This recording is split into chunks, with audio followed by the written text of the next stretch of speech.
Hello students, this is your class 6th and your chapter first is going on. The chapter name Representation of Geographical Features. In this chapter we already discussed in the last video introduction part of this chapter, map, different type of map. After that we discuss scale, type of scale, meaning and their uses. And now today we discuss symbol of map. The main purpose of a map is to represent a variety of information for quick understanding.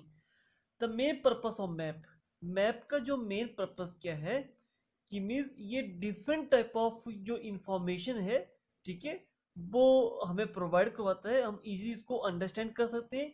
We can show on the maps political boundaries, physical features, climatic conditions, distribution of natural resources. तो these all the features those are present on our earth surface. इन सभी चीजों को हम map के ऊपर represent कर सकते हैं. So map are generally small in size.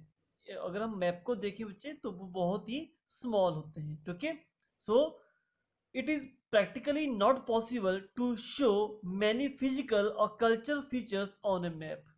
तो मीन्स कि मैप आपके बहुत ही स्मॉल साइज के होते हैं.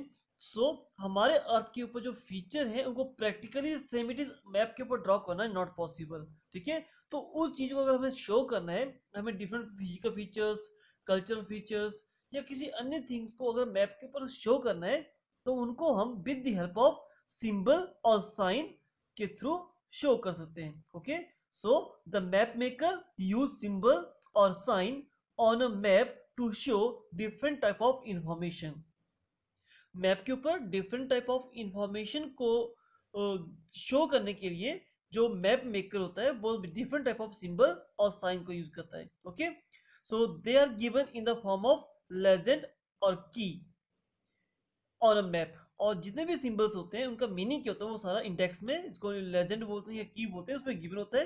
It is called the legend as it tells the story of map. अगर लेजेंड मींस इंडेक्स को देखिए हम, दिस लाइक दिस होगा, ठीक है, तो हमें वो मैप की स्टोरी के बारे में बताता है कि मैप जो है किसके बारे में गिवन है. It is easy to represent features like temple, church, mosque, rivers, bridge, lake. इन सभी फीचर्स को अगर मैप के ऊपर शो करना तो with the help of sine और symbols we can show very easily. Okay, with symbol on a map most of the nation in the world develop the symbol and these are now follow throughout the world. That means ये nation जो होते हैं, ठीक है, most of the nations जो in the world have developed the symbols. ये symbols और sign को डेवलप करते हैं और ये पूरे वर्ल्ड में यूज होते हैं. Okay, so these are also called conventional symbol. तो इनको कन्वेक्शनल सिंबल क्यों बोला गया है? Because these are all universally accepted. ये पूरे वर्ल्ड में इक्वली यूज होते हैं. That's we call conventional sign और symbols. We should be familiar with these signs and symbols.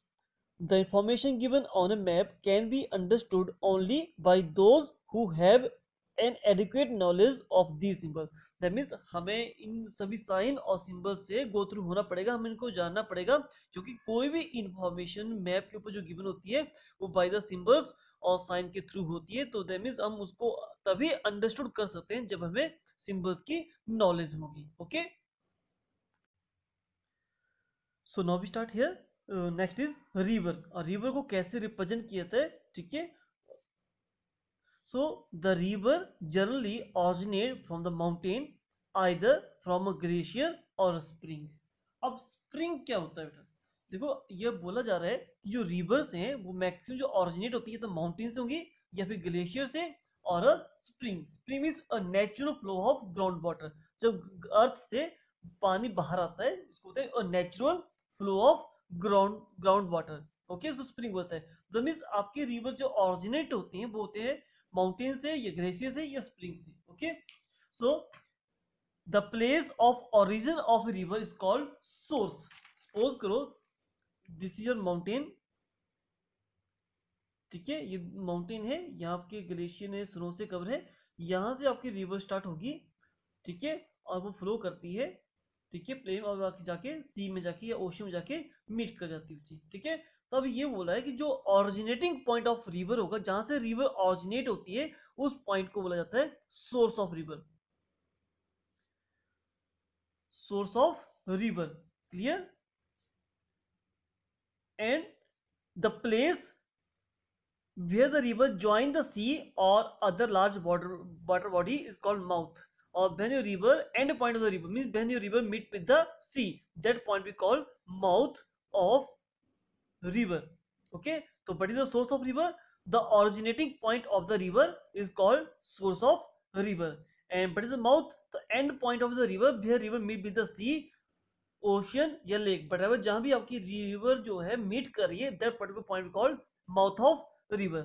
So now from the source to its mouth, source से लेकर mouth तक river को can be divided into three stages.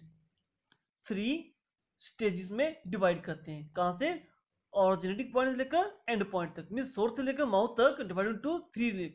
Upper course, जो hilly area होता है जहां river flow करती है उसको होते हैं हम अपर कोर्स, ठीक है, अपर कोर्स, या इसको यंग स्टेज भी बोलते हैं हम, इसको हम यंग स्टेज भी बोलते हैं, ओके। एंड आफ्टर जैसे रिवर्स हिली एरिया को लीव करती है, प्लेन एरिया में एंटर करती है, ठीक है, इसको बोलते हैं हम सेकेंड स्टेज या फिर मिडिल कोर्स, मिडिल कोर्स या फिर मेच्योर स्टेज, मेच्योर स्टेज बोलते हैं, okay. After that end of the rivers, when your river meet with the sea, near the sea, that point we call lower course, lower course बोलते हैं या old stage बोलते हैं, okay. तो river को three layers में divide है, three main stages में डिवाइड है। फर्स्ट है यंग स्टेज, मेच्योर और ओल्ड, ठीक है। यंग को अपर कोर्स बोलते हैं, मेच्योर को मिडिल कोर्स बोलते हैं और ओल्ड को लोअर कोर्स बोलते हैं, okay. So this is your three main course of river या three stages of river, okay. Now we start meander.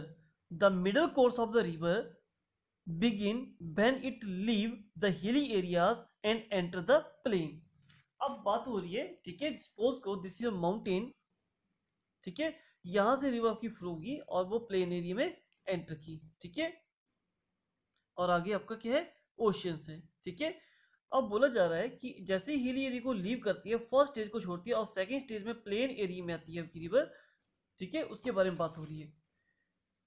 So the middle course of river begin when it leave the hilly areas and enter the plain area. The speed of river decrease and the volume of water increase. That means जैसे reverse ने hilly area को leave किया, ठीक है, उसके बाद जैसे plane में पहुंची तो इसकी क्या हुआ? तो स्लोप जो होती है वो लेस हो जाती है, ठीक है। अब स्लोप लेस हो जाती है तो स्पीड इसकी कम हो जाएगी, लेकिन वॉल्यूम ऑफ वाटर इंक्रीज रहेगा, ठीक है। So at this stage the river twist and turn flowing large bend and loop. Means जैसे ही आपकी रिवर्स हिली एरिया को लीव करेगी तो उसमें बहुत सारे कर्व्स आना स्टार्ट हो जाएंगी, ठीक है, लाइक अ मेंडर्स, वो लाइक अ स्नेक की तरह चलना स्टार्ट करेगी आपकी river, because here eroded material ज्यादा होता है लेकिन स्पीड ऑफ वाटर कम हो जाती है। तो ड्यू टू दैट आपकी रिवर की वे में जब कोई भी रुकावट आती है, कोई भी बीच में ऑब्स्टेकल आती है, they turn the your path, means like a snake की तरह, लाइक मेंढक की तरह चलना, रिवर चलना स्टार्ट हो जाती है, ठीक है। So at this stage river twist and turn flowing bend, large bend and loop which are known as meanders. तो इन्हीं को नाम दिया है मिएंडर्स का, कि जब रिवर आपकी हिली एरिया को लीव करती है and enter the plain area, आपकी जो स्पीड होता है रिवर की वो डिक्रीज हो जाती है, और ड्यू टू दैट लेकिन वॉल्यूम ऑफ वाटर ज्यादा होता है, उसमें मटेरियल ज्यादा होता है, इरोडेड मटेरियल ज्यादा होता है, उसकी वजह से वो लाइक अ स्नेक की तरह बेंड करके मूव करना स्टार्ट करती है। इन्हीं बेंड लाइक रिवर को हम बोलते हैं meanders. They are formed due to the erosional and depositional work of rivers. ये जो मिएंडर्स जो क्रिएट हो रहे हैं, दीज आर द मिएंडर्स, ये इरोजनल और डिपोजिशनल वर्क के थ्रू डिपोजिट या क्रिएट होते हैं, okay. So this is the topic today we discuss here. Symbol of map, of that three stages of river, or of that meander, okay. Further we discuss in next coming video, okay. Thank you.